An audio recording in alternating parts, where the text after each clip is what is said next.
Coucou mes petits Yuzu, j'espère que vous allez bien, c'est toujours un plaisir de vous avoir avec moi sur ma chaîne Yuzu Moon. Pour les personnes qui ne connaissent pas encore ma chaîne, allez voir toutes mes vidéos, laissez des commentaires, abonnez-vous surtout, c'est gratuit. Sans plus attendre, on va commencer cette vidéo avec les histoires paranormales. Avant mes petits Yuzu de vous donner le premier titre de la première histoire qui va nous faire hérisser les poils, n'oubliez pas une seule chose, c'est évidemment d'éteindre vos lumières et de vous plonger dans le noir.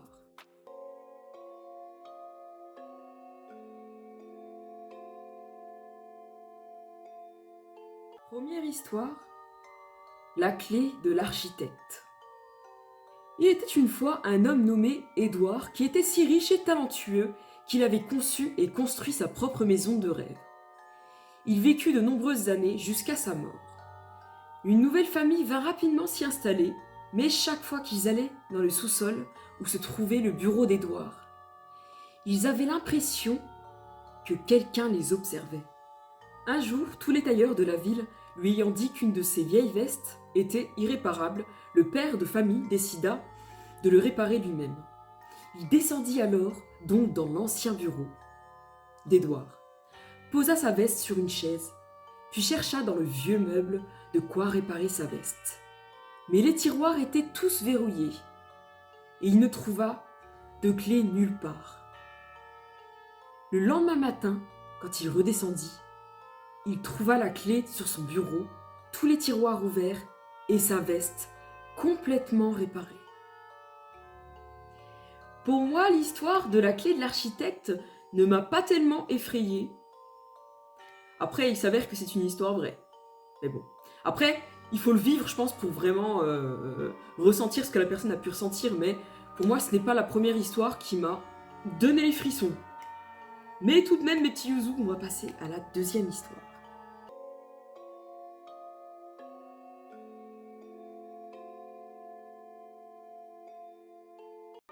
Deuxième histoire, le fantôme de l'entrée. 4 jeunes femmes ont emménagé dans un appartement à l'ancienne. Vous voyez le genre, avec le plancher un peu grinçant. Un mois après leur arrivée, l'une des filles réalise que son ours en peluche préféré a disparu. Les autres lui jurent de ne l'avoir ni touché ni vu. Les semaines passent et elle a presque oublié son nounours quand un événement étrange se produit.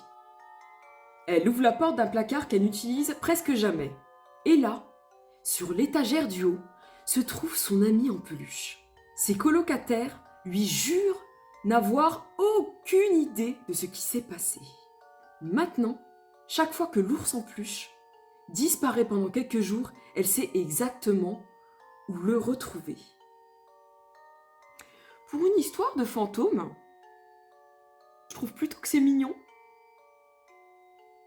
En tout cas, j'ai pas du tout eu peur.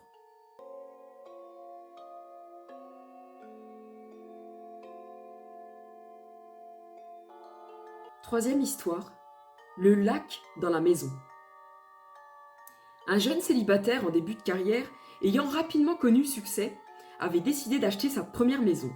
Un matin, un bruit d'eau qui coulait l'a réveillé. Il s'est précipité à la salle de bain pour y découvrir que le robinet de la baignoire coulait à plein débit. Il vivait seul et cela l'a fortement perturbé. Tu m'étonnes. Le phénomène s'est reproduit une semaine plus tard, mais cette fois-ci, ce sont tous les robinets de la maison qui coulaient. Le jeune homme a appelé un plombier pour réparer les tuyaux et les dégâts d'eau.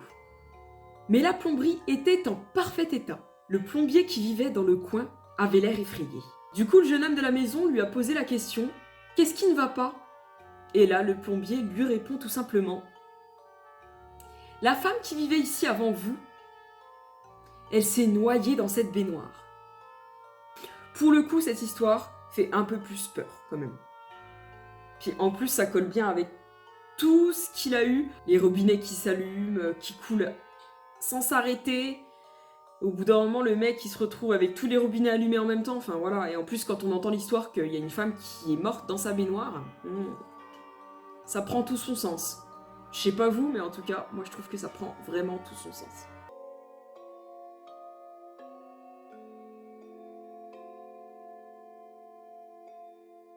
La quatrième histoire s'intitule Quand brûle la chandelle.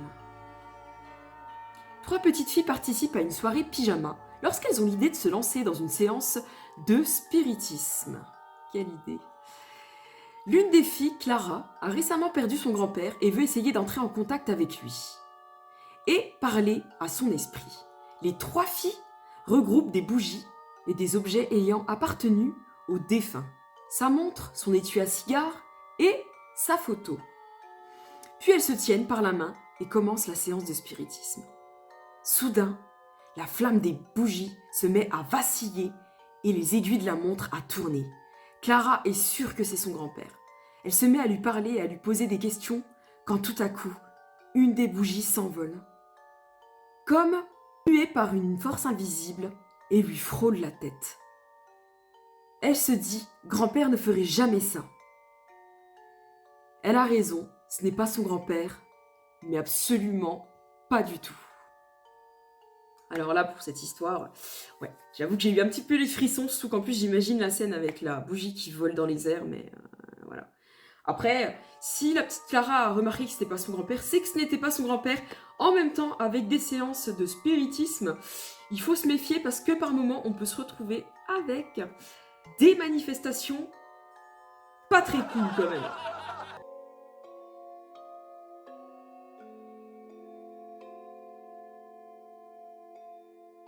L'histoire suivante s'intitule L'enfant de la chambre 213.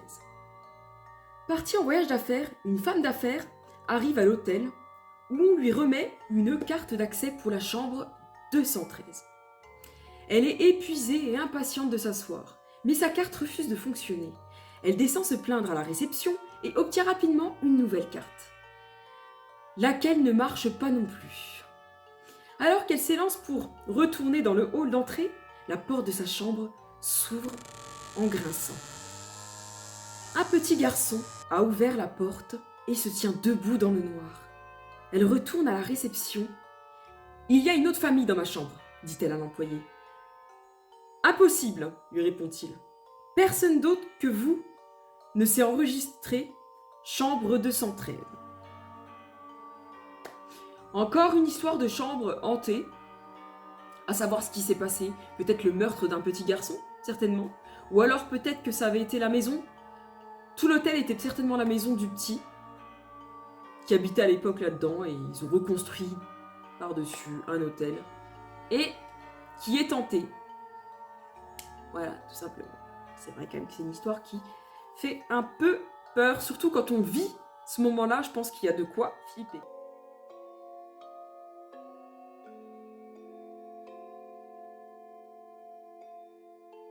L'histoire suivante parlera d'un mariage dans le noir.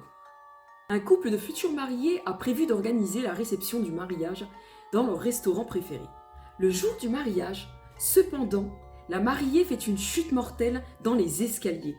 Depuis, on dit que tous les soirs, après la fermeture du restaurant, son fantôme descend les escaliers dans lesquels elle est tombée et installe toutes les tables et les chaises pour les invités du mariage qu'elle n'a jamais pu voir. C'est une histoire courte et vraie, paraît-il.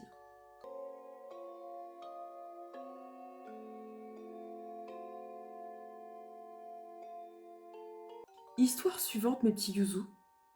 Il s'agira de l'écharpe de sa fille. Par une soirée glaciale de janvier, un homme conduit sur une route déserte. La neige s'accumule et tourne rapidement au blizzard. Mais cet homme n'est pas seul sur la route. Un autre conducteur le suit et lui fait des appels de phare pour l'inviter à s'arrêter. Les deux hommes sortent de leur voiture. Le deuxième homme tend une écharpe rose au premier. Elle est douce et ressemble à celle de sa fille.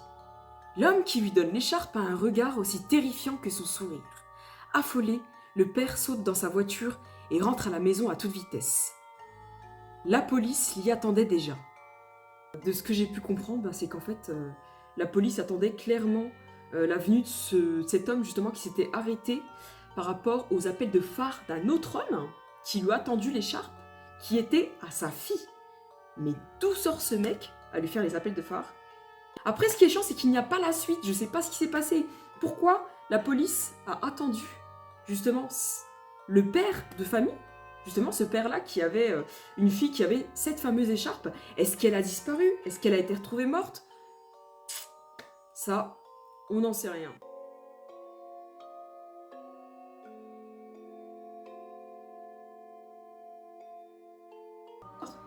La grande roue solitaire.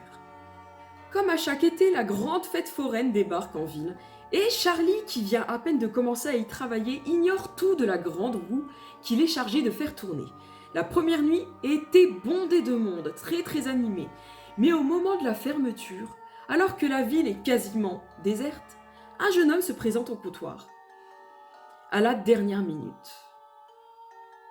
Il tend le billet à Charlie afin de faire un tour. Charlie regarde autour de lui et voit qu'il n'y a personne. Alors il lui pose la question de « Où sont tes parents ?»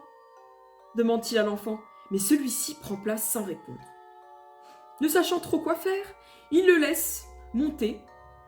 Mais une fois le tour de roue terminé, l'enfant n'est plus là. Charlie court raconter l'histoire à son patron. Son patron s'exclame « Oh, c'est Thomas !» répond celui-ci.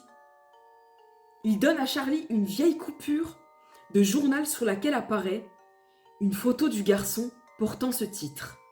Un enfant de 8 ans tombe de la grande roue. Voilà pour cette dernière histoire. On comprend tous et toutes que, effectivement, il s'agit bien du fantôme de ce petit garçon qui s'appelle Thomas, qui est décédé à l'âge de 8 ans en tombant de cette fameuse grande roue.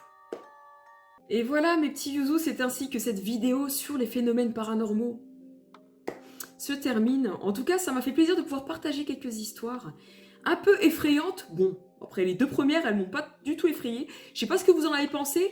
En tout cas, moi, ce que je rêve de faire, sincèrement, c'est une vidéo avec des histoires complètement effroyables.